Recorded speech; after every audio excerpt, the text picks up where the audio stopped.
ومساء الجمال في أوزنغول. شوف الجمال، طلابنا هنا يلعبوا، يتدربوا، يصليوا في الجامعة هناك، في نفس الوقت بياكلوا. ايش يعني هذا كله؟ الجانب الجسدي نغذيه باللعب، بالأكل. الجانب النفسي نغذيه، قبل شوي يعبروا عن مشاعرهم ويتكلموا. الجانب العقلي نغذيه، قبل شوي محاور وأفكار ومعلومات. الجانب الاجتماعي نغذيه، علاقاتهم مع بعضهم، كيف يكون علاقات. والجانب الروحي الأهم نغذيه، نصلي في هذا الجامعة. 5 جوانب مهمة جدا نغذيها في مكان واحد. بحيرة أوزنغول في دورة أو برنامج صناعة الطائر المتحدث. هذا اللي يميز برامجنا عن البرامج الثانية. شوف الجمال، شوف الجمال، شوف الجمال.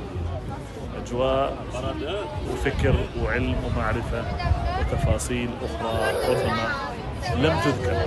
الله يسعدك.